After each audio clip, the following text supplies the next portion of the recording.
আমার আল্লাহ ডেকে বলেন যারা বিপদ আপদ মুসিবতে সবর করে ধৈর্য ধারণ করে ওয়াসসাবিরিনা আলা মা আসাবাহুম বিপদ আপদ মুসিবতে সবর করা দরকার আছে না নাই ধৈর্য ধারণ করা দরকার আছে না নাই জোরে বলেন আছে না নাই সবরকারী বান্দা হতে হবে ধৈর্যশীল বান্দা হতে হবে এই পৃথিবীতে ধৈর্যের পরীক্ষা দিয়েছিলেন আল্লাহর পয়গম্বর আইয়ুব আলাইহিস সালাম একটু জোরে কোন সুবহানাল্লাহ কি নাম বলছি সবর আপনি যদি ধৈর্য ধারণ করতে পারেন আপনার জীবনে সফলতা দিবেন কে ইন্নাল্লাহা মা'আস সাবিরিন ধৈর্যশীল বান্দাদেরকে ভালোবাসেন কে সবর সবরের ফল আপনি পাবেন আপনি যদি ধৈর্য ধারণ করতে পারেন সফলতা আপনার আসবেই ইনশাআল্লাহ মানে কোন মানুষ যদি সবর করে ধৈর্য ধারণ করে আল্লাহ তাকে বিমুখ করে না এর পুরস্কার আল্লাহ তাকে দেয় বলেন না কেন সবরের পুরস্কার কে দেয়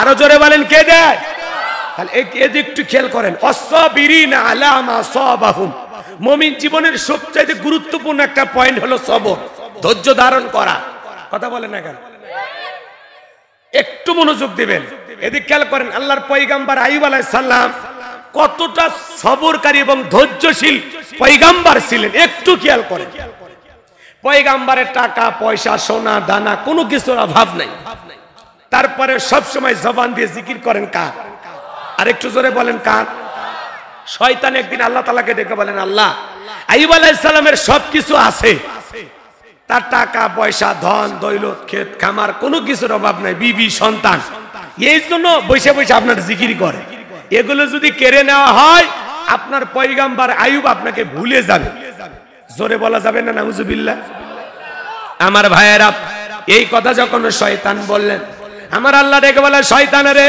পয়গম্বর আইয়ুব আমাকে কখনো ভুলে যেতে পারে না শয়তান ডেকে বলে আল্লাহ তাআলা একটু ওয়াদা দেন একটু পরীক্ষা করি আমার আল্লাহ ডেকে বলে যাও পরীক্ষা করে দেখতে পারো কিন্তু আমার আইয়ুব কখনো আমাকে ভুলে যাবে না জিকির বন্ধ করবে না বলেন সুবহানাল্লাহ এইবার বাজান গো আমার আল্লাহর পয়গম্বর আইয়ুব আলাইহিস সালামের ফসলের মাঠে যত ফসল ছিল সব ফসল নষ্ট কইরা মানুষের সুরত নিয়া শয়তান যায় বলে ও পয়গম্বর তোমার ফসলের জমিতে যত ফসল ছিল সব ফসল নষ্ট হয়ে গেছে একটু ফসল নাই আল্লাহর পয়গম্বর ডেকে বলে এতদিন এই জমিগুলো থেকে যে আল্লাহ তাআলা ফসল দিয়েছিল সে আল্লাহ তাআলার হুকুমে এই বছর যেহেতু আমি ফসল পাবো না এতে আমার আফসোস নাই মন খারাপ নাই আমি শুকরিয়া আদায় করে পড়ছি আলহামদুলিল্লাহ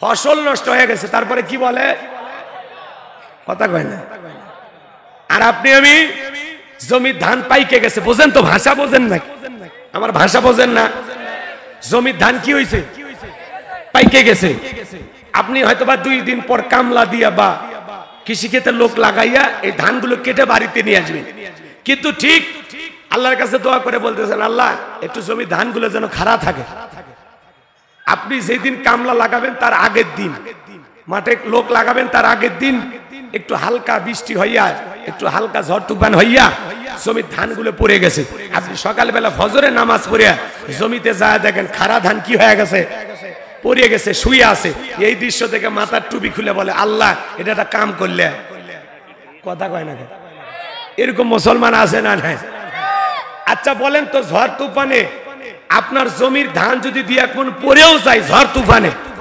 হয়তোবা 25 মণের জায়গায় আপনি 23 মণ পাইলেন আল্লাহ যদি চায় পরের বছরে ওই জমিতে 30 মণ দেওয়ার ক্ষমতা আল্লাহর আছে না নাই আপনার রিজেকে আপনার তকদিরে যতটুকু আছে ততটুকু ফসল আপনার ঘর পর্যন্ত পৌঁছায়া দিবেন কি আপনার রিজেকে যা আছে ততটুকুই আপনি পাবেন তাহলে আপনি শুকরিয়া আদায় করবেন কার আর আপনি কি কোন আল্লাহ এটা কাম করলে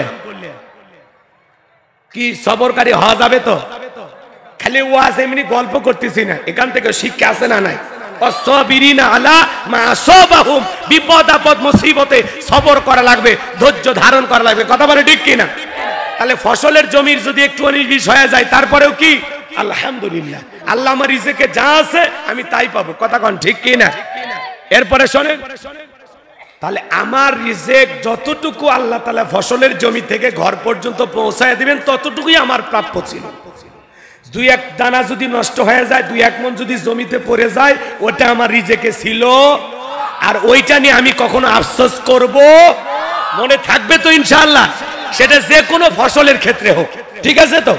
এবার শোনেন, পয়গম্বরের উট দুম্বা ছাগল যেগুলো ছিল সব মরে গেছে, একটাও বেঁচে নেই।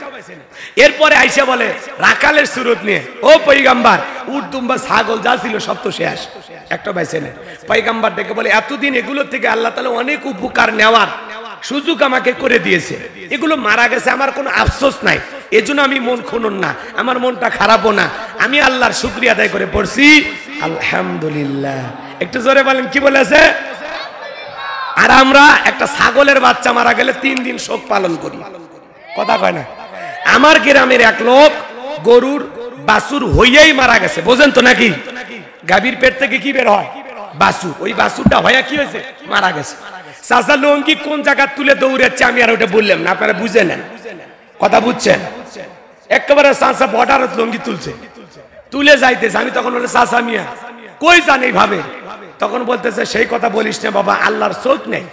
জোরে কর নাউজুবিল্লাহ, আর একটু জোরে কর নাউজুবিল্লাহ।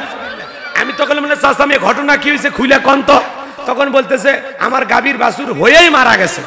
তখন আমি বললাম চাচা আমি এই যে ছোট একটা বিপদ দিয়ে আল্লাহ বড় বড় বিপদ থেকে আপনাদেরকে আল্লাহ তাআলা হেফাজত করতেছেন। এই যে একটু বাছুর মারা যায়, মুরগি মারা যায়, একটা ছাগল মারা যায়, এগুলোর দ্বারা আল্লাহ তাআলা পরীক্ষা নেন, কথা কয় না? আল্লাহ কি নেয়? পরীক্ষা নেন। আপনি এত হতাশ হয়েছেন, আল্লাহ বাছুর না মারে আমাকে মারলো না কেন? তখন আমি বললাম চাচা মিয়া বাছুর মারাতে যে খেপা খেপছেন, আপনারে মারলে তো আজরাইলের নামে থানায় মামলা দিতেন, কথা কয় না কেন? এরকম সমাজে আছে না নাই? বাজান গো, এরপরে আল্লাহর পয়গম্বরের সন্তান যারা ছিল মারা গেল। এইবার এসে খবর দেওয়া হলো, ও পয়গম্বর তোমার সন্তান যারা ছিল মারা গেছে, বেঁচে নাই। আল্লাহর পয়গম্বর ডেকে বলে, এতদিন এই সন্তানগুলো আমার ছিল, আল্লাহ তাআলা আমার সন্তানগুলোকে আমার কাছে রেখে দিয়েছিলেন, তাদের সমস্যা হয়েছে, এতে আমি আফসোস করব না, মন খারাপ করব না, আমি আল্লাহর শুকরিয়া আদায় করে পড়তেছি আলহামদুলিল্লাহ। জীবন মৃত্যুর মালিক আল্লাহ, আল্লাহ দিয়েছিল, আল্লাহ নিয়ে গেছে, এতে আমার আফসোস করার কিছুই নাই, কথা বলেন ঠিক কিনা? জীবন মৃত্যুর মালিক কে? আমাদের অনেকেরই বাচ্চা কাচ্চা থাকে, সন্তান জন্ম নিয়ে মারা যায়, আমরা হা হুতাশ করি, আছে না নাই? অনেক মা বোনেরা বিলাপ করে কান্নাকাটি করে বলে আল্লাহ দিলু তেলিলু কে, আছে না নাই? কারণ মা বাবা যদি মারা যায়, অনেক মা বোন বিলাপ করে কান্নাকাটি করে, আছে না নাই? মারা গেছে মনে করেন জিগর কাছে বাজা, এখান থেকে অটো ভ্যানে চড়ে যাচ্ছে আর মানে এমন কায়দায় কান্নাকাটি করতেছে, পুরো রাস্তার মানুষ জানতেছে যে কেউ একজন মরছে, কথা কয় না ভাই? রাগ করতেছেন? দেখবেন মা বাবা, এদিক খেয়াল করেন, অনেকের মা বাবা মারা যায়, আমাদেরও মা বাবা একদিন মারা যাবে, দেখবেন মহিলারা বিলাপ করে কান্নাকাটি করে, বাবা সেদিনই আমার বাড়িতে গেছিল, নানান ভাবে কান্নাকাটি করে, আমার হাতের পিঠা খাইয়া বলে কি যে মজা হইছে রে, আমার বাবা কোনদিন এই কথা বলবে না, আছে না? না বাবা আমাকে একটা নতুন খাট কিনে দিতে চাইছিল রে, বড় ভাই বলে কান্দিস না, আব্বা মরছে কি আছে, আমি খাট কিনে দেব, কান্দেও আবার বান্দেও, কথা কয় না কে, আছে না নাই? এভাবে বিলাপ করে কান্নাকাটি করা জায়েজ নাই। শোনেন, বিশ্ব নবীর প্রিয়তমা স্ত্রী আম্মা জান খাদিজাতুল কুবরা রাদিয়াল্লাহু তাআলা আনহা মারা গেছে, একটু শোনেন আমার ভাইয়েরা, নবীজির প্রিয়তমা স্ত্রী মারা গেছেন, নবীর চারটা কন্যা সন্তান, 3টা কন্যা সন্তান জোরে জোরে কান্নাকাটি করে, চোখে পানি আছে, জবানে কান্নার আওয়াজও আছে। হযরতে ফাতেমা কান্না করে, জবানে কোনো আওয়াজ নাই, আমার নবীর চোখেও পানি, প্রিয়তমা স্ত্রীকে হারাইয়া ফাতেমার চোখের পানি দেখা আমার নবী ডেকে বলে মা এদিকে আয়।